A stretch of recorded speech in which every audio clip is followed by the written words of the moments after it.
Hi, welcome to Nurse Talk with Cor and Laur. I'm Karina. And I'm Laura. And this week we're discussing professionalism.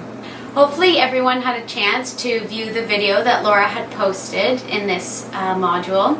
It was about a nursing student who had perhaps crossed the lines of professionalism. After viewing the video, we were to analyze it and think about and discuss our thoughts about the outcome. Laura and I both viewed it and then talked about it.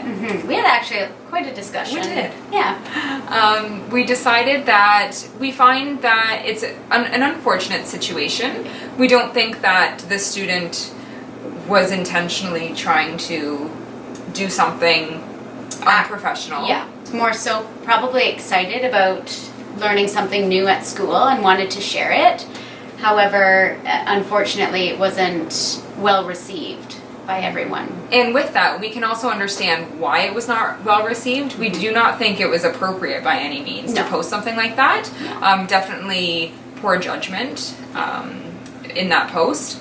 But we just feel that maybe she didn't deserve such a harsh outcome. But it's unfortunate. Yeah. Like the video showed, she can be searched in so many ways, and that does affect her employment for the future. So even a small mistake that didn't necessarily breach any confidentiality, it still reflected on her professionalism, and that could affect her for the rest of her life. We agree that the arguments brought forward by her lawyer were quite strong arguments and legitimate. I believe it seemed that it was considered in the judge's decision.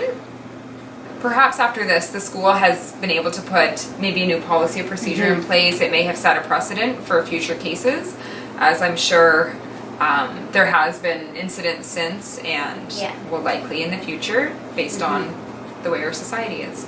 Yeah. So another portion of this week involved some journal articles, and I just want to quickly go over some of the information that was in one of them about the intersection of social media and professionalism.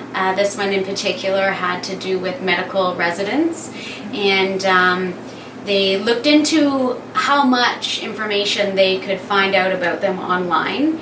And it was quite astonishing that they would go so far as to look up someone's sexual orientation and the groups that they were involved in online. And it started to really blur the lines between professionalism, between the patient and doctor.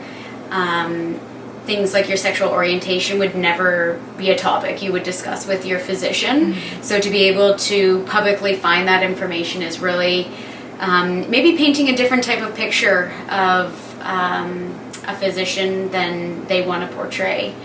And although posting online and sharing things is not unprofessional, it's the actual content that blurs those lines and makes you really think. Yeah, I think a big thing that we talked about after this is just we need to be more aware of what can be found, because we also talked about our patients. Even they see our name badges and they know our first and last name, so you could have a patient that doesn't like you very much or that likes you a lot and could find out they could search stuff about you without you even taking a second thought, because you don't realize how many different people you interact with in a day sometimes. And then how accessible information is. And after the collaboration last night, we both attended and we discussed that it really sort of makes you feel uneasy about how easy it is. Yeah. And we're both, sitting there checking to make sure everything's private and thankful nothing is public and things like that. But just overall, all of this is just a big eye-opener and makes us think about how we view professionalism and how we want to be portrayed. To tie it all in with the CNO document regarding professionalism now, one of these standards in the professionalism document is ethics, which I think applies very much to what we're talking about. And a piece of it is, or one of the indicators refers to the nurse educator and how they demonstrate the standard. And it kind of got us thinking we can apply to the video we watched, because allegedly the nurse educator said it was okay that the students took the photo, and really we would assume that we don't know how long she's been nursing for, but she must have been an experienced nurse and maybe would have had some better judgment. But again, if this is an incident, if there's been no precedent set previously, then who knows, but it definitely was poor judgment. Maybe she didn't think anything of it at the time, or was preoccupied thinking of something else and just sort of said yes. But as an educator overseeing student nurses, she should have used some better judgment and thought maybe a photo in general is just not a good idea, no matter what it's used for. And as well, we did talk about how we do agree it wasn't appropriate. It wasn't an appropriate photo to take. We agree that there was no confidentiality breach, really. But we also can see the viewpoint that really the things that happen in the hospital, we don't really publicize that. Not that anything necessarily wrong is happening. It's just, it's something that happens within the hospital with certain people, and those people are privy to that. It's kind of like being in the circle of care, right? Yeah, if you're in the circle of care, you're privy to that information. So even though nothing necessarily is breached, it was still something that occurred within that room of the hospital and should have stayed in that room. Yes, agreed. One of the other standards we thought to review with this case was the professional relationships aspect to it.